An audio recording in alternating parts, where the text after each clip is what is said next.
여러분들 잘 아시다시피 이제 3일 후면 6.3 지방선거를 치르게 됩니다. 우리는 투표를 통하여서 우리가 살고 있는 시와 군과 도의 장래의 미래와 또 신앙적으로는 우리 신앙의 중심인 교회의 존폐의 위기 속에서 믿는 성도로서 어떻게 투표해야 될지에 대해서 오늘 말씀을 통해서 생각해 보기를 원합니다. 혹여나 어떤 이들은 이렇게 생각하시는 분도 있습니다. 교회에서 무슨 정치 이야기를 하냐, 또 목사가 설교나 하지 무슨 정치를 뭘 한다고 정치 이야기를 하냐, 이것은 정교 분리의 원칙에서 어긋난 것이 아니냐, 이렇게 생각하시는 분이 있을까 봐서 저는 법과 원칙에 근거한 또 성경적인 근거에 몇 가지 포석을 깔아놓고 말씀을 전하도록 하겠습니다. 자, 먼저 정교 분리에 대해서 잠깐 보도록 하겠습니다. 띄워주세요.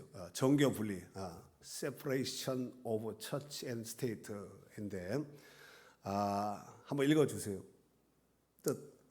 국가와 종교가 서로 간섭하지 않고 독립된 영역을 유지해야 한다는 민주주의의 기본 원칙입니다. 이게 정교 분리의 기본 원칙이거든요. 국가나 정치가 종교가 서로 간섭하지 않겠다. 그래서 독립된 영역을 유지한다는 민주주의 기본 원칙이 바로 정교 분리입니다. 정치와 종교는 분리되어야 된다. 이게 이제 정교 분리의 종교가 아닙니다. 정교 분리의 기본 원칙입니다. 네. 자, 두 번째로 우리나라 헌법 제20조 1, 2항을 한번 읽어주세요. 1. 모든 국민은 종교의 자유를 가진다. 2. 국교는 인정되지 아니하며 종교와 정치는 분리된다. 국교는 인정되지 않지만 정치와 종교는 분리된다. 이것이 헌법, 우리나라 대한민국 헌법 제20조 1항 2항에 있는 내용입니다. 그 다음에 세 번째, 아까 정교 분리의 핵심 목표는 무엇인지, 목적은 무엇인지 한번 읽어주세요. 종교의 자유를 보장받고 국가로부터의 보호, 국가 권력이 특정 종교를 강요하거나 반대로 특정 종교를 박해하는 것을 막아줍니다. 그래서 정교 분리의 핵심 목적은 국가가 강요하면 안 됩니다. 뭘 믿어라 하면 안 되고, 그 다음에 특정 종교를 박해해서도 안 됩니다. 이게 바로 정교 분리의 핵심 목적입니다. 자, 그 다음에 네 번째, 흔히 하는 오해와 경계선에 대해서 나누도록 하겠습니다. 읽어주세요. 정교 분리가 종교인은 정치에 대해 입도 뻥끗하면 안 된다는 뜻은 아닙니다. 어떤 사람들 그러지요. 종교인은 정치에 대해서 입도 뻥끗하면 안 된다. 그런데 왜 투표권을 왜 줘요? 투표도 못하게 해야지. 이거 사단에 있으면 이런 말 하는 사람은 아주 악한 놈들이에요. 아시겠죠? 아주 나쁜 놈들이에요. 왜 이런 소리 하냐면은 자기가 지지하는 당을 건들지 말라는 얘기예요. 이쪽이든 저쪽이든 자기가 지지하는 당에 대해서 말하지 말라. 지금 그 얘기를 이렇게 지금 포석을 깔아서 포장을 싹 해가지고 이렇게 하는 거예요. 자, 그 다음에 허용되는 영역이 있고 허용되지 않는 영역이 있습니다. 종교가 허용되는 영역이 있고 허용되지 않는 영역이 있는데, 먼저 허용되는 영역 읽어주세요.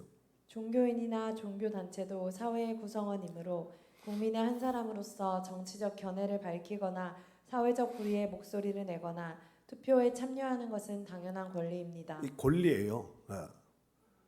우리도 표를 가지고 있잖아요. 종교인도 목사도 다 표를 가지고 있지 않습니까? 근데 입도 자기 권리 아무것도 주장하지 말고 투표만 해. 지금 그거거든요.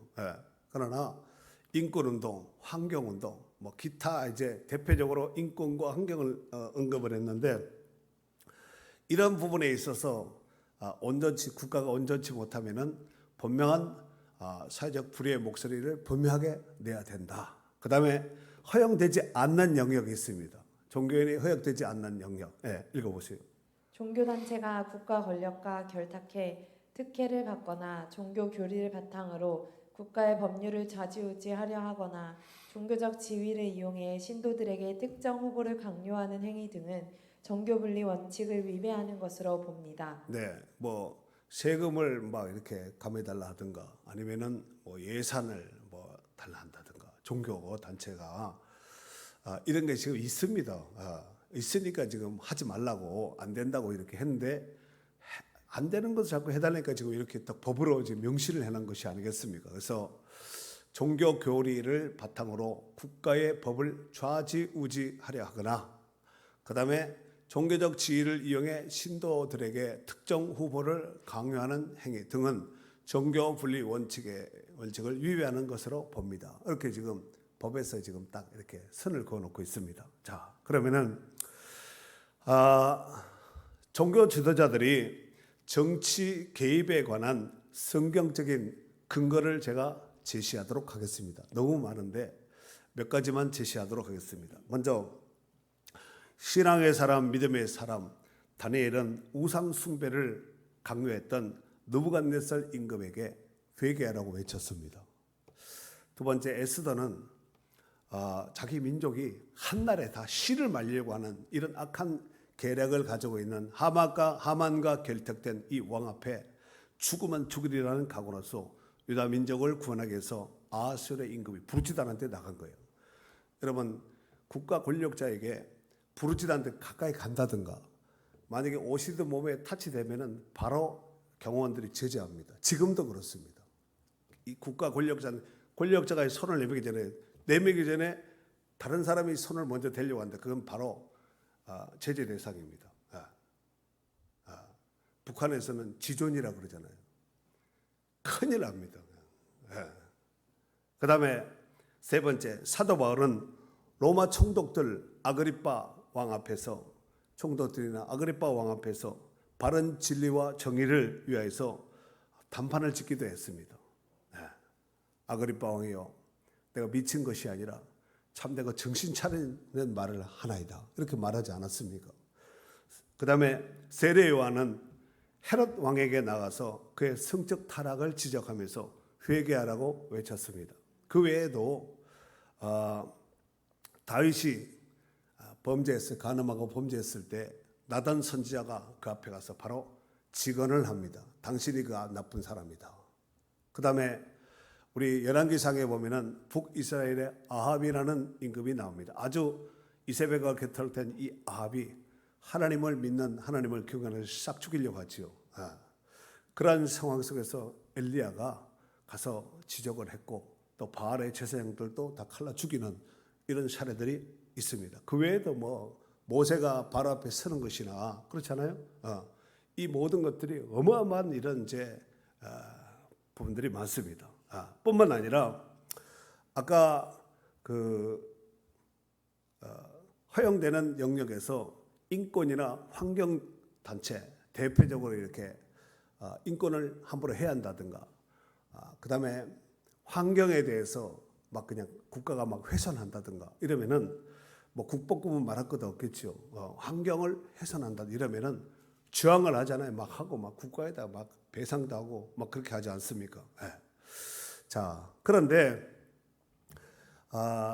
오늘날 이 잘못된 낙태나 또 사람의 성을 남과 여가 아닌 제3의 성을 주장하며 외치는 이 타락된 인간들이 자신의 권익을 요구하는 자들을 향해서는 어떻게 해야 되겠어요? 분명한 소리를 내서 저항해서 알려줘야 되지 않겠습니까? 사람이 말이 뭉쳤다고 그러면은 안 되지, 이 사람들이 다 편대 들어줘야지, 자꾸 요구 들어주다 보면은 결국은 남녀 성비가 어떻게 되겠어요? 그런 맥락에서 볼 때 잘못된 정치를 하거나 부당한 정치를 하는 정권이 있다면은 당연히 저항하고 지적하는 것이 마땅히 믿는 자의 도리요 의무라고 생각합니다. 여러분 어떻게 생각하시나요? 그러므로 저는 그런 맥락에서 오늘 본문의 말씀이 굉장히 중요한 말씀이라고 생각됩니다. 자, 한번 읽어주세요. 2절. 의인이 많아지면 백성이 즐거워하고 악인이 권세를 잡으면 백성이 탄식하느니라. 의인이 많아지면 백성이 즐거워하고 악인이 권세를 잡으면 백성이 탄식한다라고 말씀하고 있습니다. 이를 다시 한번 재해석하면은 의인이 권세를 잡고 나라를 다스리면은 백성이 즐거워하지만 악인이 권세를 잡고 나라를 다스리면은 백성들이 탄식한다, 고통스럽다, 슬퍼한다 이런 뜻이 아니겠습니까? 의인이 많아지면 여기서 의인은 차디크라는 단어를 쓰는데 뜻은 공정한, 정의로운, 공정한 또 하나님 앞에서 올바른 이런 뜻을 가지고 있습니다. 이는 단순히 도덕적인 개념에서 뛰어넘어서 하나님과의 바른 관계 속에서 그분의 뜻을 따라 통치하는 지도자를 지칭하는 것이 바로 의인입니다. 자, 그리고 의인이 많아지면 했는데 이 말은 비로보트라는 단어를 씁니다. 증가하다, 많아지다, 번성하다, 권세를 얻다 이런 뜻을 가지고 있는데 이런 의로운 자들이 권력을 잡으면은 번성하며 영향력이 크게 있다 이런 의미를 가지고 있습니다. 이러보건대 나라의 국가 지도자가 누구냐에 따라서 나라와 국민들이 즐거워할 수도 있고 반대로 고통 속의 신음과 탄식 가운데 빠질 수도 있다는 말씀입니다. 실제로 성경이 기록될 당시인 1세기 초대교회 성도들은 로마의 폭군인 네로 황제, 그 다음에 도미티안 황제 집권 시에 말로 다 할 수 없는 고난과 어려움을 겪으면서 신앙생활을 한 것이 역사가 증명하고 성경이 증명하고 있습니다. 오늘날에도 이 북한 공산 정권과 중국을 포함한 이 사회주의 국가에서 신앙생활하는 성도들이 겪고 있는 이 끔찍한 고통과 고난은 이런 사실을 잘 보여주는 대표적인 사례라고 볼 수 있습니다. 문제는 우리나라에서도 이와 비슷한 모습으로 국가가 종교를 통제하고 심지어 교회 폐쇄법과 같은 이 악법을 만들어서 교회를 없애려는 무리들이 있어서 매우 우려가 되는 현실 가운데 있습니다. 저는 이러한 현실 속에서 어쩌다가 이 자유 대한민국에서 이러한 현실이 이런 어려움이 우리 가운데 당면해 왔을까 나름대로 한번 설교를 준비하면서 묵상을 해보았습니다. 분명히 우리나라는 헌법에도 종교의 자유가 명시되어 있지 않습니까? 그런데 종교의 자유가 점점 마치 쇠사슬을 올무를 이렇게 계속 조아리듯이 힘을 줘서 조아리듯이 점점점 이렇게 조아려지는 뭔가 보이지 않는 이런 힘의 영역이 이렇게 점점 접근해 오는 이런 모습을 우리가 느끼지 않습니까? 왜 이런 현상이 이 자유 대한민국에서 이런 일이 발생되었을까? 제가 설교하면서 좀 고민을 해보았습니다. 그 이유로 두 가지를 이렇게 한번 제시하겠습니다. 첫 번째, 국민들이 그들을 지지하여 표를 주었기 때문에 그렇습니다. 표를 안 주면 그 사람들 국회의원들이 어떻게 국회에 들어갈 수 있겠어요? 정치하는 사람이 각 정당에 어떻게 들어가요? 표를 주지 말아야 되는데 표를 준 거예요. 표를 줬다는 것은 지지를 해, 동감을 하고 동의를 하고 표를 준 것이 아니겠습니까? 표를 줄 때는 그랬겠지요. 그 사람 그럴 줄 몰랐는데. 그러니까 그 사람을 정확히 알고 투표를 해야 된다는 말씀입니다. 확 뒤집어질 수도 있는 거예요. 그 다음에 두 번째, 아니면 조작으로 인한 부정투표를 한 거예요. 둘 중에 하나가 크게 보면은 이런 현상으로 인해서 이런 일들이 발생되지 않았겠나 싶습니다. 정말로 저와 여러분들이 성령으로 거듭난 성도요, 교회를 사랑하고 또 교회를 지키고 하나님을 사랑하는 성도라면은 어떠한 악한 정부가 들어서고 어떠한 악한 시대를 만난다 할지라도 저와 여러분들은 마지막 시대에 살아가는 우리가 순교할 각오로 교회 편에 서야 할 것이고 주님 편에 서야 될 줄 믿습니다. 아멘이지요. 자, 그렇다면은 우리는 6.3 지방선거를 앞둔 이런 시점에서 어떤 사람을 선택해야 될까요? 오늘 성경에 보면은 첫 번째, 정직한 사람을 선택하라 그랬어요. 정직한 사람. 여러분, 아무리 말을 번지르하게 참기름을 발라도 쫙쫙 한다 할지라도 능력이 있어 보인다 할지라도 정직하지 못한, 이 사람 믿지 못할 사람 같다. 저 사람은 반드시 사기칠 것이다. 말은 이렇게 하지만 나중에 뒤집어 버릴 것이다.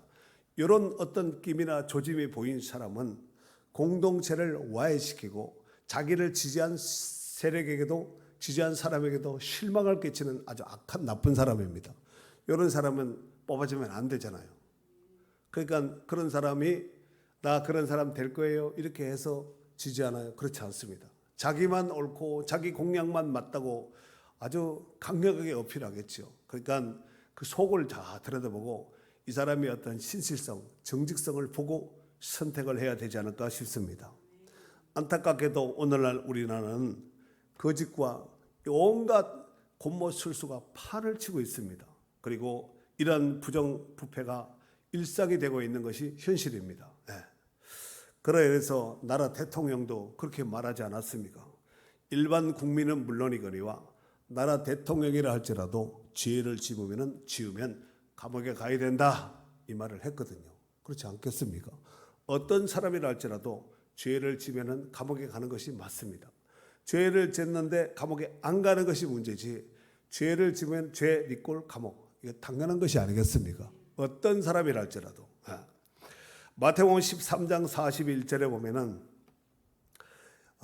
이런 말씀이 있습니다. 예수님께서 하신 말씀입니다. 인자가 그 천사들을 보내리니 그들이 그 나라에서 모든 넘어지게 하는 것과 또 불법을 행하는 자들을 거두어내어 풀무불에 던져 넣으리니 거기서 슬피 울며 이를 갈게 되리라 그랬습니다.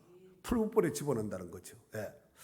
사랑하는 성도 여러분, 오늘날 많은 사람들이 권력을 얻기 위해서 가지가지 공약과 약속을 하지만 정작 일이 탁 터졌을 때는 책임을 회피하고 또 이런저런 이유와 변명을 대는 이런 모습을 굉장히 많이 봅니다. 문제는 하나님은 지금도 온 땅을 두루 살펴서 지금도 정말 신실한 사람, 진실한 사람을 찾고 있다는 것입니다. 그러므로 우리도 사람의 화려한 말보다는 삶의 열매를 잘 보아서 그 사람의 신실성을 잘 검증해서 사람을 잘 선택해야 될 줄 믿습니다. 두 번째, 백성을 섬길 줄 아는 사람을 선택을 해야 됩니다. 당연한 거죠. 성경에 보면은 좋은 지도자들은 군림하는 사람이 아니라 항상 섬기는 위치에 있는 것을 보게 됩니다. 모세는 이스라엘 백성들의 짐을 대신 지고 하나님 앞에 눈물로 기도하면서 살려달라고 하나님 앞에 그렇게 부르짖고 기도하지 않았습니까? 또 느헤미야는 무너진 성벽 앞에서 책임을 회피하지 않고 자기가 앞장서서 솔선수범해서 결국 그 성벽을 완성시키지 않습니까? 이러보건대 진정한 지도자는 높은 자리에 앉으려고 하는 사람, 앉아있는 사람이 아니라 낮은 자리에서 백성을 위해서 어떻게 하면 백성을 섬길 수 있을까? 어떤 중요한 위치에 있는 사람은 그런 고민을 해야 됩니다. 이제 내가 표를 얻고 이 자리를 얻었으니까 이제는 한 4년 동안 별일 없이 내가 왕처럼 군림해야 되겠다. 그동안에 선거 때 치렀던 모든 비용을 몇 값짜리나 거둬야 되겠다. 이런 심령을, 이런 마음을 가지고 정치를 한다면 그게 꼴이 되겠습니까? 그러므로 근본에 우리가 뽑아야 될 사람은 자기 명예를 위한 사람이 아니라 지역을 잘 알고 지역의 현안적인 실질적인 문제들을 잘 해결해 줄 수 있는 지역에 유익을 끼칠 수 있는 이런 사람을 선택을 해야 된다는 것입니다. 만약 지역을 잘 모르고 자기가 뭔가 가지고 있는 것을 가지고 한번 물어붙이려고 누구의 힘을 빌려서 한번 밀어붙이려고 하는 이런 사람이 있다면 어떻게 되겠어요? 그런 사람이 나와서 자기가 어마어마한 정치를 걸겠죠. 원주에 문막에 비행기장 만들어주겠습니다. KTX 만들어주겠습니다. 4대 강 중에서 한강보다 더 멋진 강을 성강에 만들겠습니다. 이렇게 한다면 여러분 어떻게 하겠어요? 제주도 한라산보다가 더 아름다운 특구를 만들겠습니다. 치악산을 백두산보다 더 높이 쌓아서 만들겠습니다. 이렇게 한다면 어떻게 하겠냐 이거예요. 공약이야 무슨 말을 못 하겠어요. 그래서 안 뽑아주면은 나를 안 뽑아줘서 그런 것이 안 됐다는 거예요. 그 뽑아주면 뭐라 그래요? 아이고 예산이 없네. 지금은 상황이 안 좋네. 별의별 변명을 다 정치인 사람들은요 미꾸라지 새끼같이 요리조리 쫙 빠져나갑니다. 아주 잘 빠져나가요. 미꾸라지를 참기름 발라가지고 쏙쏙 잘 빠져나갑니다. 잡을 수가 없어요. 누가복음 6장 39절에 보면은 예수님이 이런 말씀을 하죠. 맹인이 맹인을 인도할 수 있느냐? 둘 다 구덩이에 빠지지 아니하겠느냐? 소경이 소경을 인도하면은 둘 다 구덩이에 빠진다는 거예요. 지역이 뭘 원하고 지역의 현안적인 문제가 무엇인지를 정확히 알지 못하고 이 지역 주민들이 뭘 원하는지 이 지역이 어떤 지역인지 알지 못하는 사람이 뽑아지면은 한강에다가 연탄, 석탄 뿌려가지고 온갖 시커먼 만들고 이러지 않겠습니까? 강남에다 석탄 공장 만들다고 이런다고 하지 않겠습니까? 이런 일이 발생될 수 있다는 거예요. 그러니까 지역의 현안적인 문제가 뭐를 원하는가? 이 지역이 어떤 지역이에요? 이게 지금 서쪽인가 동쪽인가 산인가 바다인가 강인가? 이 지역을 어떻게 하면은 지역 먹거리, 지역의 주민들을 살려낼 수 있는 풍성한 삶을 살 수 있도록 하게 하는 것이 무엇일까? 이런 어떤 고민을 갖고 공약을 걸고 나오든가 말든가 이래야 되는데 그냥 뭐 자기만 뽑으려는 뭐 세상을 다 이제 통일도 시키고 전 세계를 막 다 통일시킬 것 것처럼 이렇게 말하는 사람도 있을 수가 있거든요. 그 통일이 안 되면 자기를 안 뽑아줘 가지고 그래 됐다는 거예요. 그러니까 잘 분별해야 된다는 것이에요. 셋째, 하나님을 두려워하는 양심 있는 사람을 선택해야 됩니다. 양심 없는 사람이 굉장히 많습니다. 얼마나 뻔뻔한지 몰라요. 음주운전. 이번에 그 투표용지 다 받으셨죠? 투표용지 다 그 선거 그 뭐라 그래요? 유세 홍보지? 그걸 뭐라 그런데? 아니 그 종이를 뭐라 그래요? 유인물 다 받으셨죠? 저도 제 방에서 한 사람 이렇게 봤거든요. 이 사람이 학교는 어디는 가족은 어떻게 되고 재산은 얼마고 벌금은 뭐 형의 나라의 법에 위배된 것이 뭐고 나이가 얼마고 뭘 공약을 걸고 지금까지 어떤 일을 하고 뭘 걸고 지금 앞으로 뭘 어떻게 할 건가 자세하게 봤습니다. 자세하게 다 봤거든요. 그런데 예년과 달리 이번 선거에 보니까 이 범죄자들이 뭐 음주운전은 기본이고 음주운전에서 벌금 한 번 정도 받으면은 뭐 그렇다지만 또 걸려서 재차 걸려서 300만 원, 500만 원 우리 원주 문막 안에도 시의원 후보 중에 그 사람이 있더군요. 그 사람 교회 나가는 사람이거든요. 그런데 버젓이 나오는 거예요. 인물 좋다고 뭐 자기가 뭐 영향력을 많이 한다고 인물 좋고 영향력이 크면은 그거 가지고 더 큰 범죄를 범할 수도 있습니다. 그렇지 않아요? 여러분 교육부 장관 후보가 교육부에 관련된 아이들의 학생들을 지도해야 될 이 교육부에 있는 후보자들이 음주운전해가지고 그까짓 게 뭐 실수할 수도 있지 이렇게 넘어간다면은 아이들한테 그 교육을 뭐라고 시킬 거예요? 여러분 음주운전은 한 번 정도는 괜찮아, 괜찮아 하고 이렇게 가르칠 거예요. 안산의 어떤 여자 후보는 대통령도 죄를 짓고 이렇게 나오는데 이게 무슨 음주운전이 무슨 대수라고 당신 그 지적한 사람 당신 사과하세요. 자, 이게 현실입니다. 기가 막힌 현실이죠. 정말 하나님을 두려워하지 않는 국가 권력이 교만해지면은 그건 굉장히 위험한 아주 강도에게 흉기를 들려준 것과 똑같습니다. 사람의 눈만 의식하는 지도자는 상황에 따라서 형편에 따라서 얼마든지 바뀔 수가 있습니다. 그러나 하나님을 의식하는 사람은 보이지 않는 것에서도 하나님을 의식하고 내가 어찌 하나님 앞에서 죄를 범할 수 있느냐. 하나님 앞에서의 코람되어 신전 의식을 가지고 자기 자신을 바로잡지 않겠습니까? 사랑하는 성도 여러분, 나라와 지역을 큰가게 잘 세울 수 있는 힘은 단순한 말빨 이런 능력이 아니라 하나님 앞에서 바른 양심을 가진 자가 세워져야 됩니다. 오늘 본문 말씀은 2절이지만 그 아래 4절에 보면은 뭐라 그러세요? 왕은 정의로 나라를 견고하게 하나 뇌물을 억지로 내게 하는 자는 나라를 멸망시키느니라 그랬습니다.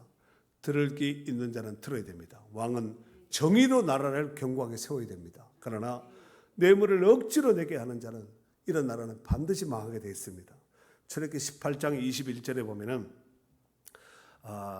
이런 말씀이 있어요. 너는 또 온 백성 가운데서 능력 있는 사람들 곧 하나님을 두려워하며 능력 있는 사람들이 많습니다. 그러나 그 가운데 첫 단추가 뭐냐면은 하나님을 두려워하며 그 다음에 진실하며 그 다음에 불의한 이익을 미워하는 자를 잘 살펴서 백성들 위해 세우되 천부장, 백부장, 50부장, 10부장을 삼아서 세워라 이 말씀을 하거든요.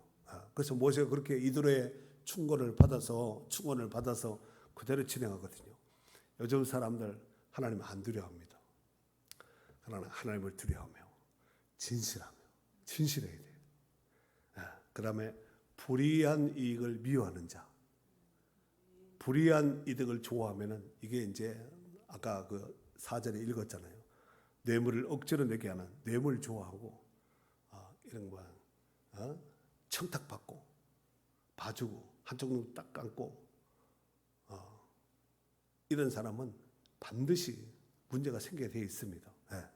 그러니까 잘 살펴서 정말 하나님을 두려워하는 양심 있는 사람을 세워야 돼요. 양심 없는 사람들 많아요.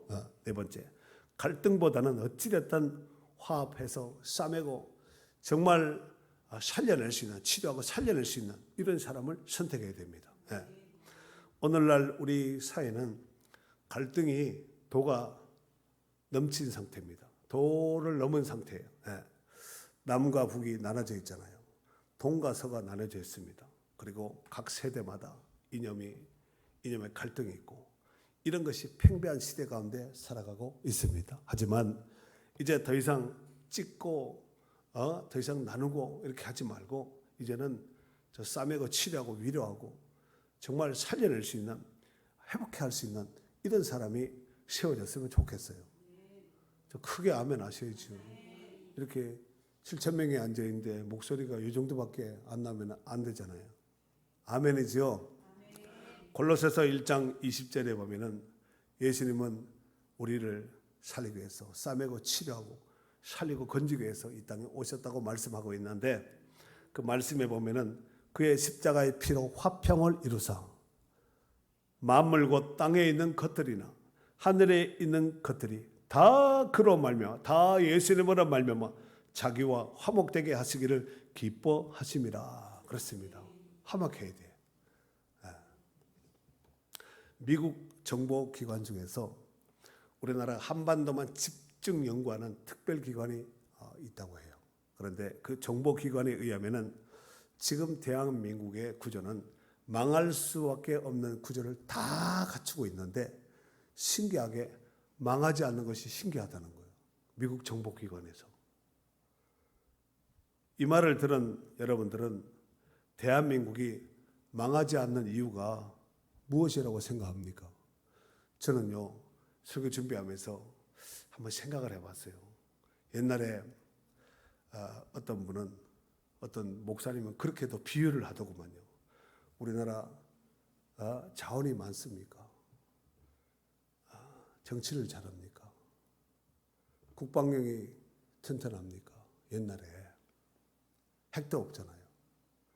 아무리 국방이 튼튼해도 핵 한 방에 끝나는 거예요. 핵 그릴 수밖에 없습니다. 그렇다 해서 경제가 든든합니까? 그렇다 해서 뭐 가지고 있는 것이 많습니까? 우리나라가 어려울 수밖에, 잘 못 살 수, 옛날에 사람도 많이 나왔잖아요. 세상에 지금 생각하면 그때가 복이야, 그죠? 지금 이 애를 안 낳잖아요. 어떤 목사님은 자기 며느리한테 애 낳으면은 돈을 얼마 준다? 3천만 원 준다 그랬나? 그분이 있는 분이에요. 며느리한테 애기 하나만 더 낳으면은 3천만 원이니까 주겠다는 거예요. 안 나요. 우리는 돈 안 자도 낳잖아요. 그래야 되거든. 그런데 안 될 수밖에 없고 어려울 수밖에 없는데 나라가 잘 될 수밖에 잘 된 그 이유를 자기는 나름대로 그렇게 생각을 했대. 우리 어렸을 때 너무 못 살고 그러니까 애들이 코를 많이 흘렸잖아요. 코 이렇게 그대로 딱 올라가고 쭉 빠지면 이만큼 코가 옛날 코들은 쫀딱쫀딱해서 이렇게 길게 나왔잖아요. 하면 착 들어가고 그죠? 그랬는데 이 어머니가 앞치마 애가 코가 나오니까 옷 앞에 앞치마 주방 앞치마 같은 거 코 딱 대가지고 흥해라 이래가지고 나라가 흥했다는 거예요. 아이고 참 어떻게 말을 그렇게 잘 만들어내. 예, 제가 생각했을 때는 그건 아닌 것 같아요. 예, 그건 아닌 것 같고, 우리나라 애국가에 보면은 동해물과 백두산이 마르고 닳도록 하나님이 보호하사 우리나라 만세! 이래가지고 잘 된 것 같아요. 제 해석입니다. 예, 그렇다면은 하나님이 객관적으로 볼 때 무엇을 보고 우리나라를 이렇게 잘 되게 하셨고 이렇게 하나님이 보호하고 있을까? 미국 정보기관은 그냥 통밥이 아니라 모든 자료를 전 세계 자료를 다 수집하는데 한반도만 집중적으로 연구하는 기관이 있다니까요. 다 우리나라에 뭔 일이 일어나면은 우리보다가 뉴스보다가 거기가 더 빨리 하는 기관이에요. 그런 기관에서 어떻게 망할 수밖에 없는 이 대한민국이 이렇게 흥하고 잘 될 수밖에 없나? 그게 신기해서 지금 연구 대상이라는 거예요. 그런데 제가 나름대로 좀 성경적으로 한번 또 말씀을 준비하면서 제가 어제 고민을 많이 해요. 2시 반 넘어서 잤어요. 거의 3시쯤 돼 잤거든요. 이거 그냥 이렇게 연구 안 하고 그냥 본문만 탁 읽고 그냥 본문 해석만 하면 끝나는데 이거 아니라고 제가 잠이 안 오는 거예요. 토요일 날 아침에는 제가 토요일 아침에는 9시 한 10시까지 푹 잡니다. 일부러 자요. 새벽 기도가 없으니까. 저는 아침 잠을 굉장히 좋아합니다. 그래서 일부러 더 자거든요. 근데 아침에 7시에 눈 떴어요. 화장실 가려고 갔다 왔어요. 보통 또 자거든요. 근데 누웠는데 잠이 안 오는 거예요. 오늘 주일 설교할 걸 생각하니까 제가 이렇게 잠이 안 온 사람이에요. 누우면은 바로 그냥 갑니다. 그런데 잠이 안 오는 거예요. 1시간 넘게 못 잤어요. 그리고 나도 이 생각 저 생각 하다가 잠깐 잠들고 일어나서 준비해가지고 평안대 갔다 왔죠. 무엇을 보시고 하나님이 우리나라를 이렇게 망하지 않게 세워서 이렇게 건강하게 그래도 이렇게 열방이 부러워할 정도로 이런 나라가 되었을까? 나름대로 묵상을 해보았는데 성경에 보면은 밤나무 상수리 나무가 배임을 당하여도 그 그루터기에 남는다 그러잖아요. 한국 교회가 아무리 썩고 주의 종들과 성도들이 기도 안 하고 불순종하고 허물이 많음에도 불구하고 그래도 썩지 않고 신실하게 기도하고 하나님 의지하는 소수의 교회와 신실한 주의 종들과 성도들의 눈물 어린 기도가 그런 간구함이 있었기 때문에 그나마 하나님께서 그 영광의 촛대를 옮기지 않고 하나님이 붙들고 있지 않나 이렇게 한번 생각을 해보았습니다. 여러분도 동의하시면 크게 아멘 해보세요. 아니 겁을 준다고 이렇게 아멘 하지 말고 진짜인 것 같아요. 그 다음에 두 번째 이유는 지금 객관적인 이유를 대는 거예요. 두 번째 한 가지 더 이유를 한번 들어본다면은 전 세계적으로 우리나라가 선교를 제일 많이 해요. 선교사 2만 명 이상 지금 나가 있거든요. 미국이 숫자적으로는 더 많습니다만은 인구 분포, 나라 땅덩어리를 비율로 한다면은 우리나라가 미국보다 월등하게 많습니다. 전 세계 안 들어가요. 선교사가 안 들어간 나라가 있어요. 없습니다. 지난주도 우리 친구들, 동기들, 신학교 동기들, 우리 용인에 있는 그 목사님이 암에 걸려서 우리 동기들이 욥이 어려움을 겪었을 때 욥의 친구들이 왔듯이 우리 동기들이 가서 이제 문명을 갔다 왔습니다. 근데 몽골에서 선교하는 선교사님을 모시고 온 거예요. 자기 몽골 오지에서 학교도 하고 이런 사역을 한다는 거예요. 나이는 보니까 우리 또래 된 것 같은데 들어간 지 몇 년 됐냐고 물어봤더니 20년 정도 됐다는 거예요. 한국 선교사들이 안 들어가 있는 거예요. 다녀보세요 한번. 안 들어간 곳이 없다니까. 이런 곳에도 사람이 사나 하는 거기도 선교사들이 들어가 있습니다. 참 우리나라를 향한 종교성이 특심한 우리 민족을 향한 하나님의 정말 선한 축복이라고 생각합니다. 만약에 우리나라가 망하고 만약에 선교가 지원이 안 되고 이러면은 물론 하나님의 또 다른 방법이 있겠지만 그 선교사님들 누가 기도하고 누가 지원하고 누가 가겠어요. 그러니까 세계 선교를 위해서라도 하나님 우리나라 망하게 하면 안 되기 때문에 그나마 이렇게 촛대를 붙들고 있지 않나 이런 이제 생각을 해보았습니다. 그리고 꼭 잊지 말고 기억해야 될 것이 있습니다. 아무리 좋은 지도자라 할지라도 하나님보다는 똑똑할 수는 없습니다. 네. 그러므로 이왕이면은 하나님을 잘 경외하고 하나님 편에 선 사람을 뽑았으면 좋겠어요. 좀 모질인다 할지라도, 모질이라 할지라도 하나님 편에서 하나님을 의식하고 신실하게 정직하게 양심 있게 그죠? 이런 사람을 뽑아야 되지 않겠냐 이거예요. 말만 번지르르르하게 하고 얼굴만 그냥 납반대기만 그냥 번지르르르하게 하고 인물만 좋고 학벌만 있고 돈만 많은 사람 이런 뽑지 말고 정말 이 사람이 현장에서 발로 뛰는 사람인가? 정말 국민들을 위해서 지역 주민들을 위해서 대변해서 수고할 사람인가? 지역의 현안적인 문제들을 잘 파악하고 있는가? 잘 살펴야 되는데 내 친한다고 내가 좋아하는 당이라고 뽑아버리면은 나라 꼴이 어떻게 되겠어요? 투표를 그런 사람을 투표를 많이 하면 할수록 나라가 빨리 망하게 돼 있습니다. 그렇지 않겠어요? 네. 모쪼록 금번 선거에 투표를 잘 하셔서 하나님이 기뻐하시는 더 크고 더 멋진 희망찬 대한민국으로 거듭날 수 있는 기회가 될 수 있기를 주의 이름으로 축원합니다. 축원합니다.